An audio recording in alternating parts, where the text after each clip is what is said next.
찬송가 436장으로 찬송하시겠습니다. 436장 찬송입니다.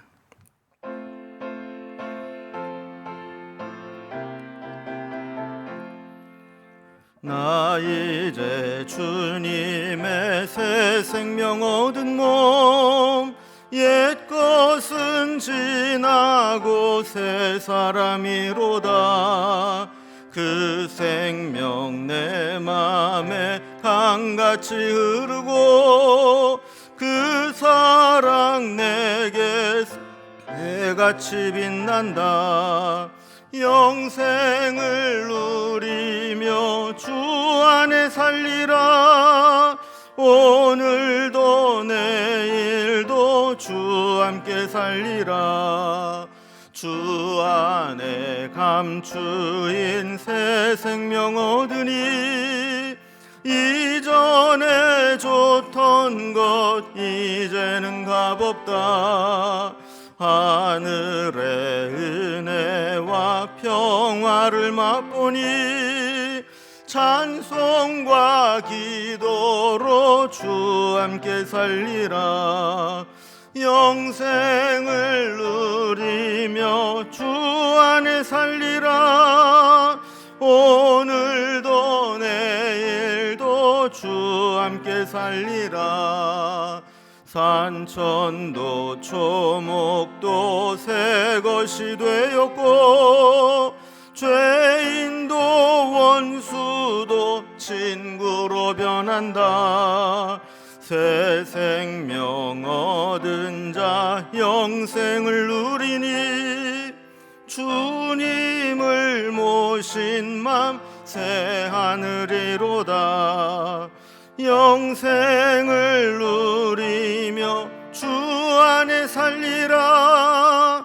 오늘도 내일도 주 함께 살리라. 주 따라가는 길 험하고 멀어도 찬송을 부르며 뒤따라가리라.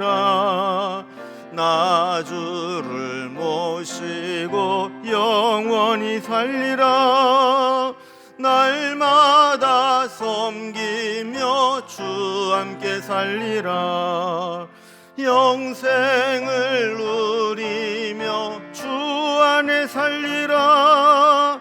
오늘도 내일도 주 함께 살리라. 아멘. 하나님 말씀 구약성경 욥기 13장 1절에서 19절까지 말씀입니다. 욥기 13장 1절에서 19절까지 말씀을 봉독하겠습니다. 나의 눈이 이것을 다 보았고 나의 귀가 이것들을 듣고 깨달았느니라. 너희 아는 것을 나도 아노니 너희만 못하지 않느니라. 참으로 나는 전능자에게 말씀하려 하며 하나님과 변론하려 하노라. 너희는 거짓말을 지어내는 자요 다 쓸모없는 의원이니라. 너희가 참으로 잠잠하면 그것이 너희의 지혜일 것이니라. 너희는 나의 변론을 들으며 내 입술의 변명을 들어보라. 너희가 하나님을 위하여 불의를 말하려느냐? 그를 위하여 속임을 말하려느냐? 너희가 하나님의 낯을 따르려느냐? 그를 위하여 변론하려느냐? 하나님이 너희를 감찰하시면 좋겠느냐? 너희가 사람을 속임같이 그를 속이려느냐? 만일 너희가 몰래 낯을 따를진대 그가 반드시 책망하시리니 그의 존귀가 너희를 두렵게 하지 않겠으며 그의 두려움이 너희 위에 임하지 않겠느냐? 너희의 격언은 재 같은 속담이요 너희가 방어하는 것은 토성이니라. 너희는 잠잠하고 나를 버려두어 말하게 하라. 무슨 일이 닥치든지 내가 당하리라. 내가 어찌하여 내 살을 내 이로 물고 내 생명을 내 손에 두겠느냐? 그가 나를 죽이시리니 내가 희망이 없노라. 그러나 그의 앞에서 내 행위를 아뢰리라. 경건하지 않은 자는 그 앞에 이르지 못하나니 이것이 나의 구원이 되리라. 너희들은 내 말을 분명히 들으라. 내가 너희 귀에 알려줄 것이 있느니라. 보라, 내가 내 사정을 진술하였거니와 내가 정의롭다함을 얻을 줄 아노라. 나와 변론할 자가 누구이랴? 그러면 내가 잠잠하고 기운이 끊어지리라. 아멘. 오늘 말씀은 이제 욥이 친구들과 이야기를 하면서 이제 세 번째 이 소발에 대한 답변으로 이제 시작을 하게 되는데, 이 이야기가 처음에는 이제 소발과의 변론으로 시작을 했는데, 시간이 지나면서 이제 세 친구들에게 함께 변론하는 내용으로 발전을 하게 됩니다. 그런데 우리가 이제 어떤 이야기를 할 때, 어떤 사람과 이야기를 할 때는 막 스폰지처럼 이야기를 하면 이게 잘 전달이 되고 또 흡수가 되고 이해가 되고 소통이 되는 사람이 있는가 하면, 어떤 사람은 마치 벽을 보고 이야기하는 것처럼 아무리 이야기를 해도 이 서로 타협이나 이해나 이런 것들이 전혀 되지 않고 계속 부딪히는 것, 서로 자기 얘기만 하는 것처럼 느낄 때가 있는 거죠.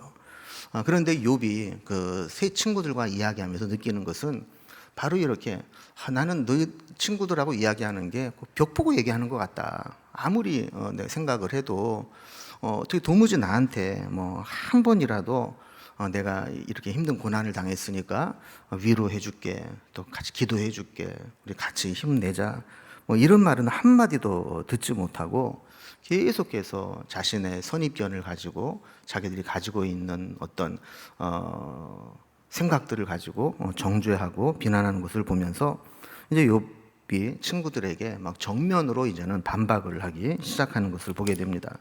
내용들을 보면은요, 1절에서 나의 눈이 이것을 다 보았고 나의 귀가 이것을 듣고 깨달았느니라 그랬습니다. 그러니까 욥의 친구들이 마치 뭐 자기가 하나님인 것처럼 다 아는 것처럼 이야기를 하지만, 너희들이 이야기하는 거 내가 다 이미 다 본 것이고 내 귀로 다 들어서 깨닫고 알고 있는 내용들이다 라고 이야기를 하는 거예요. 게다가 친구들은 이런 고난을 경험해 보지 못했습니다. 그러나 욥은 이런 고난을 직접 경험을 해 보면서 욥의 친구들이 경험하지 못한 것, 알지 못하는 것, 욥의 친구들이 어떤 지식으로만 알고 있는 것들을 욥은 자기가 직접 경험하면서 고난을 겪으면서 체득한 그런 지혜들이 있다라는 거죠. 그러니까 욥의 친구들에게 나는 내가 만난 하나님이 어떤 분인지 이야기할 수 있다. 너희들이 만나지 못한, 너희들이 경험하지 못한 그 고난 속에서 만난 하나님, 그 하나님을 나는 분명히 알고 깨닫고 있다라는 겁니다. 그러면서 2절에는 아주 직설적으로 이야기합니다. 너희 아는 것을 나도 아노니 너희만 못하지 않느니라. 욥의 친구들이 이런저런 얘기로 세 명이 번갈아 가면서 계속 이야기를 하지만 내가 다 알고 있는 얘기다. 뭐 그런 피상적으로 얘기해봐야 나한테 아무 의미 없고 내가 알고 있는 것도 너희만 못하지 않다. 이렇게 이야기를 하는 거죠. 자, 이렇게 친구들에게조차 자기 마음을 공감받지 못하고 이해받지 못하고 위로받지 못할 때 욥은 나는 차라리 하나님과 변론하겠다 이렇게 선언을 해버립니다. 3절을 보면 참으로 나는 전능자에게 말씀하려 하며 하나님과 변론하려 하노라. 그러니까 결국은 내가 사람에게 기대했던 내가 바보고 사람들에게는 내가 기대할 수 없다. 내가 찾아갈 분은 하나님밖에 없다라는 이야기를 하는 것이죠. 그러면서 이제 4절 이하에 보면 이 친구들을 아주 비난을 합니다. 먼저 4절을 보면요, 너희는 거짓말을 지어내는 자요 다 쓸모없는 의원이니라 그랬어요. 욥이 생각할 때 욥의 친구들이 자기에 대해서 잘 알지도 못하면서 마치 다 알고 있는 것처럼 이야기하는 거, 그 거짓이라는 거예요. 또 욥이 이런저런 욥의 친구들이 이런저런 이야기를 하면서 나에게 도움을 주려고 하지만 결국 병도 못 고치는 의사랑 뭐가 다르냐, 이런 이야기를 하는 거죠. 5절에서는요, 너희가 참으로 잠잠하면 그것이 너희의 지혜일 것이니라.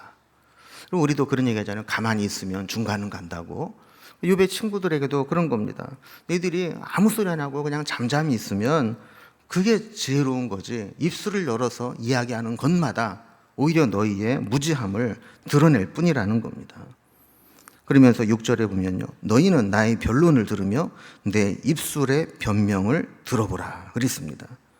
이제 욥의 친구들과 본격적으로 내가 이제까지는 그냥 뭐 들으면 내가 반론을 펼치는 그런 수준이었지만 한번 정식으로 한번 끝장 토론을 한번 해보자, 한번 공개 토론을 해보자, 이런 심정으로 이야기를 하는 겁니다. 그래서 7절을 보면 너희가 하나님을 위하여 불의를 말하려느냐, 그를 위하여 속임을 말하려느냐, 그러면서 마치 하나님을 변호하는 것처럼 말하면서 자기들의 입장을 합리화시키는데 그런 말장난 그만하라 라는 겁니다. 그러면서 8절에도 보면 너희가 하나님의 낯을 따르려느냐, 그를 위하여 변론하려 하느냐. 하나님의 낯을 따른다라고 하는 것은 스스로 바른 신앙생활을 하고 있다고 이제 믿는 거죠. 욥의 친구들이 하는 말을 잘 들어보면 마치 자기네들은 신앙생활을 잘하고 있는 것처럼 그렇게 이야기하고 있지만 정말 하나님 앞에서도 그렇게 말할 수 있느냐 하는 거죠.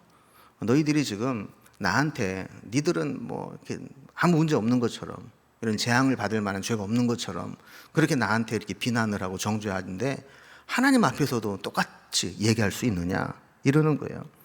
그러면서 9절에 보면 약간 이제 협박성으로 느껴지죠. 하나님이 너희를 감찰하시면 좋겠느냐, 너희가 사람을 속임같이 그를 속이려느냐. 여러분, 그런 얘기가 있죠. 이 세상에는 들킨 죄인과 안 들킨 죄인만 있다. 그러니까 뭐 다 죄인이라는 거예요. 그러니까 교도소 안에 들어가 있는 사람은 들킨 죄인이고 이렇게 우리 자유롭게 다니는 사람은 안 들킨 죄인이라는 거죠. 그런데 안 들킨 죄인이 들키지 않았다고 해서 하나님 앞에서도 하나님 나도 다 탈탈 털어보십시오, 나도 다 감찰해 보십시오, 나는 하나님 앞에서 정말 결백합니다, 이렇게 말할 수 있겠느냐 하는 겁니다. 10절을 보면 만일 너희가 몰래 낯을 따를진대 그가 반드시 책망하리라.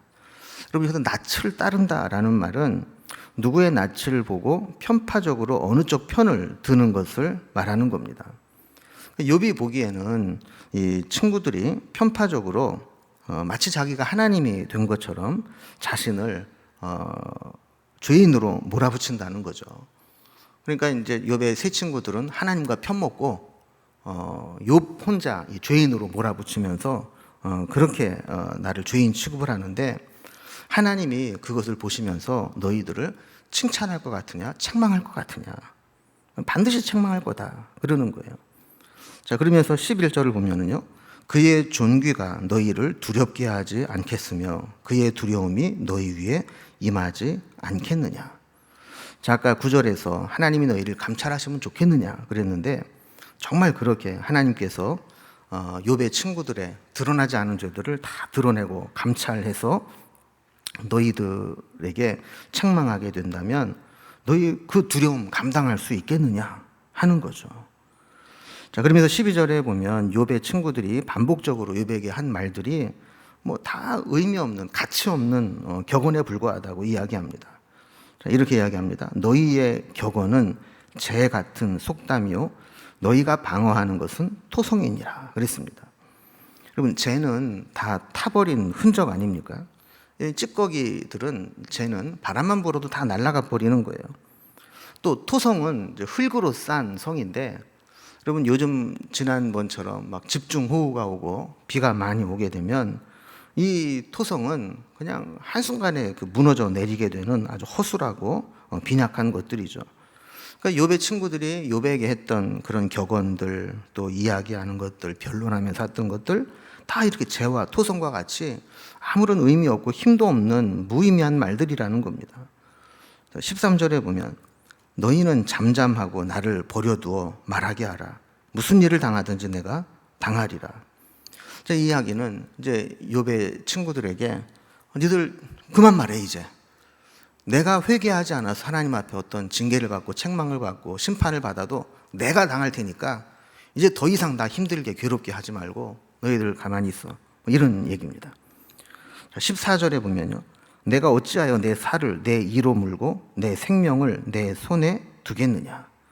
그럼 여기서 내 일을 내가 물었다는 것은 아주 고통을 참아내기 위해서 아주 막 살을 깨물듯이 그렇게 지금 참고 견디고 있다는 거예요. 내 생명을 내 손에 둔다는 것은 죽을 각오를 하고 내가 지금 이렇게 견디고 있다라는 겁니다. 지금 욥은 얼마나 답답하겠어요. 자기는 진짜 막 이를 악물고 죽을 각오를 하고 지금 이 고난 속에서 믿음을 지키려고 정말 애를 쓰고 있는데 그걸 이해해 주지는 못하고 계속 속을 긁고 하니까 얼마나 힘들겠느냐는 거예요. 15절에 보면 그가 나를 죽이시리니 내게 희망이 없노라. 그러나 그의 앞에서 내 행위를 아뢰리라 그랬습니다. 여러분, 이 이야기는 만약에 하나님께서 나를 죽이시기로 작정했다면 내가 희망이 없는 거 맞다. 하나님이 죽이기로 작정하셨다는데 내가 어떻게 살 수 있겠느냐 하는 거예요. 그러나 설령 그렇다 할지라도 내가 하나님 앞에서 내가 어떻게 살아왔는지 내 행위에 대해서 나는 변론하고 아뢰을 것이다 라는 거예요. 여러분, 이걸 보면 욥이 얼마나 정말 최선을 다해 살았는지를 알 수 있는 거죠. 여러분, 우리 중에 누가 하나님 앞에서 하나님 앞에 서더라도 나는 내가 얼마나 의롭게 살았는지, 얼마나 바르게 최선을 다해 살았는지 하나님 앞에 내가 말씀드릴 수 있습니다. 내가 이거를 하나님 앞에 주장할 수 있습니다. 이렇게 말할 수 있다면 정말 그 사람은 정말 성공적인 인생을 살 거예요. 우리는 다 그렇지 않습니까? 행여라도 드러나지 않은 나의 치부나 잘못된 것들이나 내 마음으로 품었던 모순들, 잘못들, 이런 게 드러날까 봐 막 두려운데, 욥은 내가 하나님의 심판받을 때 받더라도 내가 어떻게 살았는지 하나님께 말씀드릴 거다, 이렇게까지 얘기를 하는 겁니다. 자, 16절을 보면요, 경건하지 않은 자는 그의 앞에 이르지 못하나니 이것이 나의 구원이 되리라. 경건하지 못한 자는 감히 하나님 앞에 설 자격도 없다라는 겁니다. 그러나 자신은 하나님 앞에 서서 내가 살아온 인생을 변론할 수 있는 충분한 자격이 있다라고 여기고 있는 겁니다. 자, 그러면서 17절에 보면 너희들은 내 말을 분명히 들으라. 내가 너희 귀에 알려줄 것이 있느니라 그랬습니다. 너희들이 알지 못하는 내가 알고 있는 걸 내가 말해주겠다. 18절입니다. 보라, 내가 내 사정을 진술하였거니와 내가 정의롭다함을 얻을 줄을 아노라. 그러니까 내가 하나님 앞에 가서 내 행위를 다 아뢰고 하나님의 평가를 받게 된다면 하나님께서 나를 정의롭다고 여겨줄 것이다. 그래서 마지막 19절을 보면 나와 변론할 자가 누구이랴. 그러면 내가 잠잠하고 기운이 끊어지리라. 자, 이 얘기는 무슨 얘기냐면 나와 변론할 자가 누구랴? 없다는 거예요. 이 세상에서 사람은 자기와 변론해서 또 더 나아가서 더 직접적으로 얘기하면 자기보다 의로운 사람, 나를 이렇게 정죄할 정도로 이렇게 의로운 사람, 이런 사람 없다라는 겁니다. 만약에 그런 사람이 있다면 나는 이렇게 살아줘도 아무 문제 없다, 이렇게 이야기할 정도로 자신 있게 이야기하는 것을 보게 됩니다. 오늘 이제 욥의 모습 중에 두 가지를 이렇게 살펴보게 되는데, 정말 벽 보고 얘기하는 것처럼 그렇게 힘들게 하는 친구들에게 결국 하나님을 바라보게 되었고, 또 그와 변론을 하면서 하나님 앞에 내 삶을, 내 행위를 하나님 앞에 아뢰리라. 여러분, 우리가 이렇게 고백할 수 있을 정도가 된다면 얼마나 좋을까요? 자, 우리의 모습이, 우리의 삶이 하나님 앞에서 내가 이렇게 평가받아도 나는 괜찮습니다. 내가 하나님 앞에 평가받을 정도로 내가 그렇게 최선을 다해 살았습니다. 완벽하지는 못하더라도 그렇게 최선을 다해 살았습니다 라고 고백할 수 있는 그런 삶이 되면 얼마나 좋을까 하는 생각을 해보게 됩니다. 여러분, 우리도 욥처럼 우리의 모습을 하나님 앞에 다 드러낸다 할지라도 정말 약점이 없는 사람이 어디 있겠습니까? 또 완전한 사람이 어디 있겠어요? 그러나 적어도 하나님이 이해해 주실 수 있는 범위 내에서 나는 말씀을 지키려고 노력했고 의롭게 살려고 노력했고 최선을 다해 살았습니다, 이렇게 말할 수 있는 그런 신앙이 될 수 있기를 주님의 이름으로 기원합니다. 기도하겠습니다. 하나님 아버지, 오늘 욥이 친구들과 변론을 하면서 하나님 앞에서도 내가 이런 재앙을 당할 만큼 그렇게 큰 죄를 짓지 않았다라고 이야기를 하면서 설령 내가 하나님 앞에 서게 될지라도 그 앞에서 내 행위를 아뢰리라 이렇게 말하면서 그렇게 나름대로 최선을 다해 하나님 앞에 살아왔던 것을 이야기하는 욥의 모습을 살펴보았습니다. 우리는 사실 주님 앞에 서게 되고 주님 앞에 우리의 속 마음이나 드러나지 않은 치부가 드러날까 봐 참 부끄럽고 두려운데 욥과 같이 그렇게 말할 수 있는 그 정도라도 살고 싶은 소망이 있습니다. 하나님, 우리의 모습, 우리의 언행 심사를 잘 지키게 하셔서 하나님 앞에 완전하지는 못한다 할지라도 최선을 다하는 모습, 말씀대로 살려고 노력했던 모습, 이 부분은 인정받을 수 있는 삶이 될 수 있도록 인도하여 주옵소서. 우리의 삶 속에 늘 하나님 말씀이 주인 되어 주시고 그 말씀 따라 살아가는 저희들이 되어지기를 원하오니 오늘 하루도 우리의 말씀으로 우리를 이끌어 주시고 또 주님 바라보며 묵상하며 살아갈 때 하나님의 은혜가 넘치는 귀하고 복된 날이 되게 하여 주옵소서. 나라와 민족을 위해서 기도하오니 여러 가지로 어려움 가운데 처해 있는 이 민족을 주님께서 불쌍히 여겨주시고 또 사람의 힘으로는 이 코로나를 완전히 끝낼 수 없는 것을 알기에 주님 앞에 다시 한번 기도하오니 이 모든 일들이 끝날 수 있도록 하나님께서 하나님의 방법으로 역사하여 주시고 하나님이 또 필요하시면 재앙을 내리셨다가 또 필요하면 재앙을 거두시고 출애굽할 때에도 모세가 바로 앞에 가서 그런 기적을 행하였던 것과 마찬가지로 우리에게도 있는 이 모든 역병과 또 이런 바이러스들이 하나님의 능력과 손 안에서 해결되는 일이 있게 하여 주옵소서. 오늘도 우리의 기도의 제목들을 주님께 아뢰일 때 주님 우리의 기도를 들어주시고 선한 길로 인도하여 주옵소서. 예수님의 이름으로 기도드리옵나이다. 아멘. 오늘도 각자 가지고 오신 기도의 제목들로 기도하시겠습니다.